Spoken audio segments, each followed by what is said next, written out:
when he claims to be single. John Abraham is ready for love and everything that comes before and after it. John Abraham, thank you very much for gracing my couch with your, beautiful derriere. Thank you. Thank you. Thank you. You don't know what to say to that now, right? Heard a lot about it, but really don't know what to say. Because you actually can't take a good look at it as we can. I would assume so. Okay, there's a quote of yours. I won't embarrass you straight off. There's a quote of yours that says, I've had my bones broken a few times and my heart broken a lot. Why aren't you more careful with both these things? Well, Koel, I'm generally a very emotional person, and I'm very transparent. So if you see I have a problem, it shows on the face, and that's the way I am. So I'm very vulnerable. I let my guard down and get hurt. And you fall in love easily? Well, sometimes yes, and there's nothing like, I can't be cautious about things. I'm not one of those who can plan and be cautious about things.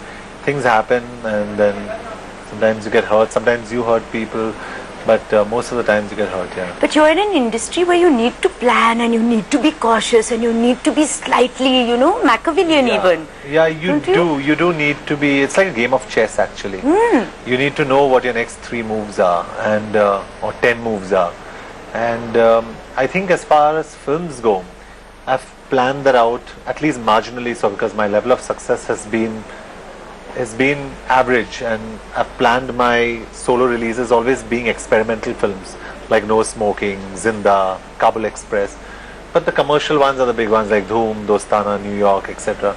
So I plan that, but in your personal space, Koel, it's very difficult to plan a very you really can't plan. Yeah, there's no safety nets in there. There's no safety net. Yeah. So what's a quick fix to fixing both? The bones and the broken heart. Koel, I always, and it's the most amazing thing you've asked me, because there's this film called Eternal Sunshine of the Spotless Mind. Oh my God! Don't say that dramatic. Yeah, but for viewers who haven't heard of this film, Koel, if you want to tell them, I'll tell them. No, you go for it. It's about a girl actually who breaks her heart, and she goes to a doctor, and he erased a memory from the time she met that guy. So that's very dramatic. That's very dramatic, but sometimes I wish you could just forget your people or things that hurt you, and then you'd be happier. But I also say that life's experiences make you a more mature person, but I wouldn't say in my case less vulnerable. I'm still as vulnerable. I still get as hurt, probably more hurt at times. So it's life. There's a real disconnect between your outside image that you give out of this macho, slightly, not so cerebral. Yeah, cerebral or anything like that. We don't see this soft, vulnerable, thinking guy. Is this something that you actually purposely put out? No, actually, Koel. I think most of my films, there's a strong sense of physicality. But yeah, I'd like people to know me more as a softer human being, because I'm really just like all of us, I'm just very soft, and I can very easily be hurt. And that completely, like Koel, recently I met a woman, and this is the strangest part. She poked my abs to see if they're real, and she said, "Ooh, they're real." And I just felt that, you get objectified in such a way that you like it, you appreciate the fact that you're liked, but it's nice when people also know you. So I won't ask to pinch your bum or anything like that. I mean, I was going to, but I will take it away. Instead, I'll get to know the mind that is John Abraham. I mean, you have chosen films like Water, Ashia, Kabul Express, No Smoking. No Smoking that I didn't understand even. It was too cerebral for me. I think no one understood, only the director and me. You understood it? I loved it. Okay, this is another conversation. Then we have to have what was it about? So you have chosen those films. Why do people remember you more for, your, as you say, physicality, your derriere than for anything else? I think because Dhoom, Dostana are very commercial films, and people like commercial films, and even me as a viewer, if I have to take, say, my parents or my friends out and they low down, what would I take them for? I take them for a funny film, a comedy film, a commercial film. I wouldn't take them for a film that would kind of challenge my cerebral space. And yet you're interested in watching the cerebral films because you're talking about eternal. I like European cinema per se. So I like films that are dark. Personally, I'm going to direct one day, and I will direct films that are very strong in terms of challenging the mind, and I want to direct films like that because I'm sure Indian cinema will evolved by then. How do you think you've almost completed like almost 10 years now in the industry, Yeah, 8 right? years. Like 8 years, Yeah, 8 8 years. years, yeah. How has John the actor changed or evolved over those years when you look at your older films? I have improved with every film as an actor. I've done well in a lot of films as an actor. At the risk of sounding narcissistic, I have done great work in Water. In No Smoking, though no one understood it. New York was one of my better performances. But every time I do a film where I performed well, the trade always sits back and says, no, it's about the body. Let's see his next film now.